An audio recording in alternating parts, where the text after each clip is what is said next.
Dan Maroko sendiri, kalau mereka tahu ada masyarakat kita yang mengeluh-elukan mereka dengan unsur-unsur agama kayak gini gitu ya, yang pemudan berlebih-lebihan kayak gini, mungkin mereka juga ketawa. Coba lihat supporternya Maroko deh. Yang perempuan misalkan banyak yang nggak pakai kerudung, itu santai aja, mereka pakai kaos santai gitu.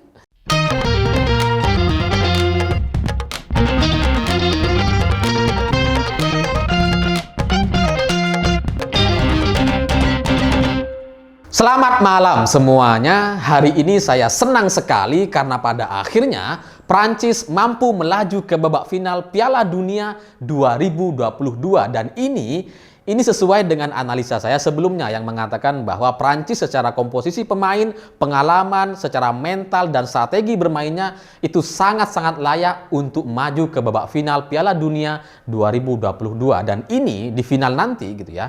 Ini akan menghadirkan pertandingan yang sangat seru karena mempertemukan antara Argentina dengan Prancis, antara Messi dengan Mbappe, sama-sama bintangnya gitu. Sehingga ya kita menarik untuk menyaksikan final yang sangat ideal ini. Dan di luar itu yang terpenting bagi bangsa dan masyarakat Indonesia, bagi sebagian masyarakat Indonesia, yang terpenting adalah dengan kekalahan Maroko ini semoga mampu mengakhiri narasi-narasi atau cerita-cerita soal kemenangan Maroko yang selalu dikait-kaitkan dengan agama. Seolah-olah kemenangan Maroko itu dianggap menang gara-gara doa ibu, gara-gara doa ribuan santri yang mampu mengetuk pintu langit. Ada tuh beritanya banyak gitu ya.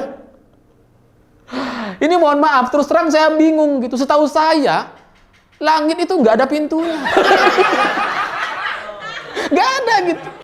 Jadi kalau tujuan doa kita adalah menembus langit atau di atas langit, ya udah dari mana aja gitu.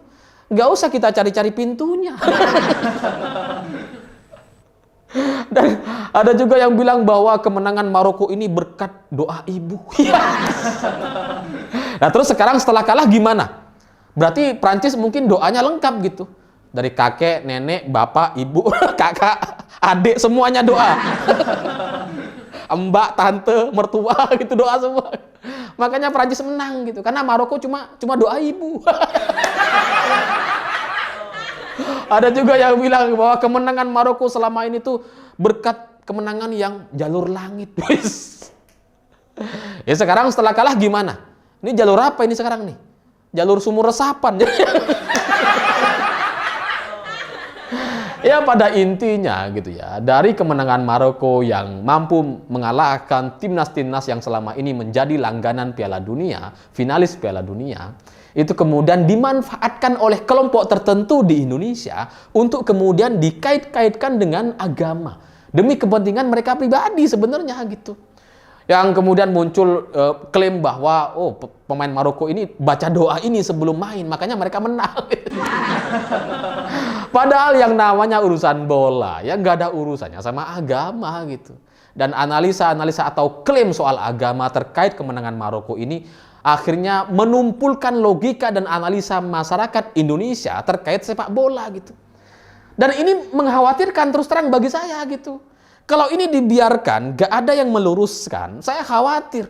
Nanti timnas kita ada versinya tuh. Timnas versi seiman misalkan. Bisa aja. Lawang gubernur aja ada gubernur seiman kok gitu ya. Timnas bisa aja yang timnas seiman. Jadi klaim soal agama dan ritual-ritual tertentu kepada pemain Maroko itu mampu menumpulkan logika dan analisa kita terkait sepak bola gitu. Sehingga yang urusannya olahraga, yang sepak bola sebelumnya itu adalah sebuah pertandingan yang kompetitif, yang adil dan fair, itu kemudian jadi gak masuk akal karena kemudian dikait-kaitkan dengan agama gitu. Sehingga kalau kita, masyarakat Indonesia diberikan doktrin-doktrin seperti ini jangan-jangan nanti timnas kita gak latihan sepak bola. Malah belajar ngaji semua. Yang sebelum main disuruh puasa semua. Ini kan bahaya gitu. Padahal pemain Maroko ini memang secara komposisi tahun ini 2022 memang pemainnya itu adalah pemain-pemain yang selama ini itu sudah bermain di banyak klub Eropa dan liga elit dunia gitu. Seperti misalkan Hakimi yang kemarin tukeran jersey dengan Mbappe. Semoga orang-orang yang selama ini mengaitkan dengan agama itu nonton gitu ya. Bahwa Hakimi itu satu klub dengan Mbappe di PSG. Satu klub dengan Messi. Sehingga kalau dia membela Maroko, kualitas dia ada kualitas yang pemain PSG yang memang langganan masuk ke Liga Champions beberapa tahun ini gitu. Bukan karena doa-doa atau ibadah-ibadah tertentu, enggak gitu, karena memang kualitas pemain Eropa. Bono juga misalkan juga sama, yang kipernya ini adalah kiper andalan dari Sevilla. Ziyech bermain di Chelsea gitu ya, meskipun Chelsea itu sekarang lagi turun gitu ya di Liga Inggris, tapi tetap aja Chelsea salah satu klub terbaik dunia gitu.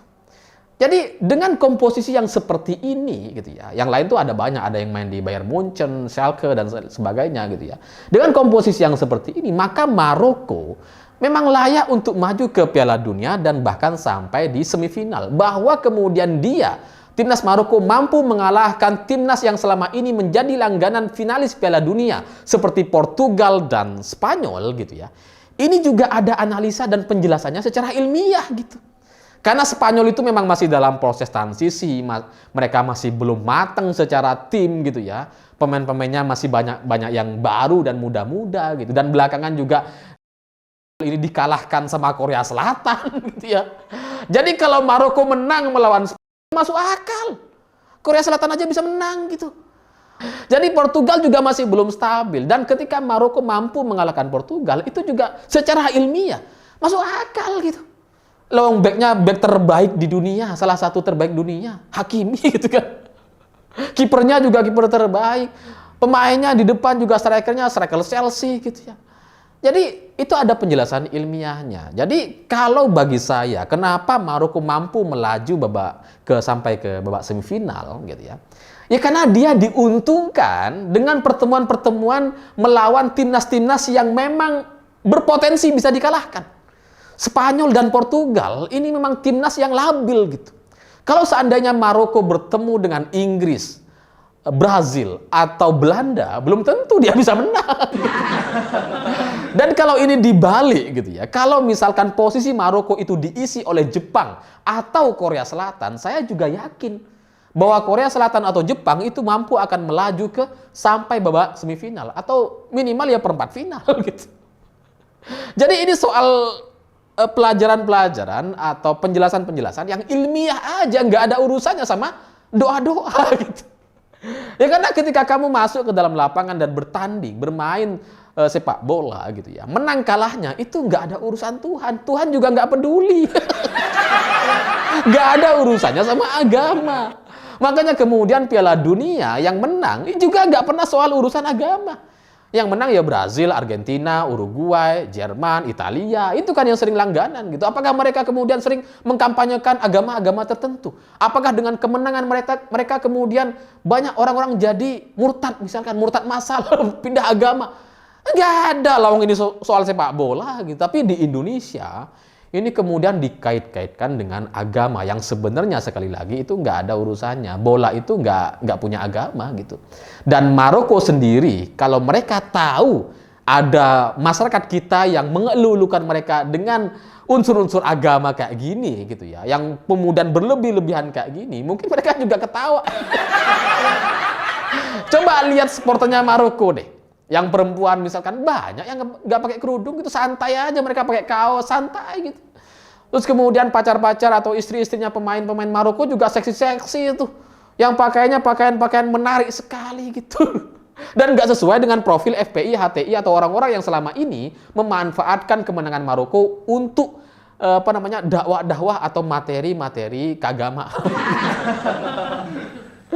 Jadi bagi saya, permasalahan soal Piala Dunia dan Maroko ini itu terjadi gara-gara ada orang yang nggak suka sepak bola atau orang yang nggak pernah nonton Liga Spanyol, Liga Inggris, Liga Italia atau Liga Champions minimal. Mereka nggak pernah nonton nih.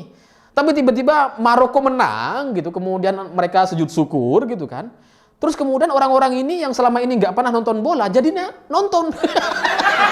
Nonton hanya gara-gara Maroko ini orang Islam gitu. Gara-gara sujud syukur. Terus kemudian mereka bela-belain, doa-doain. Padahal sebelumnya nggak pernah nonton gitu. Kalau orang yang biasa nonton sepak bola, Liga Eropa gitu ya, ya kita akan dengan mudahnya melihat dan menilai bahwa pemain-pemain Maroko ini emang pemain yang familiar dengan kita. Emang kita sering lihat muka-muka mereka gitu. Sehingga kalau mereka menang, masuk akal. Lo memang berkualitas. Bukan soal agama, bukan soal doa ibu.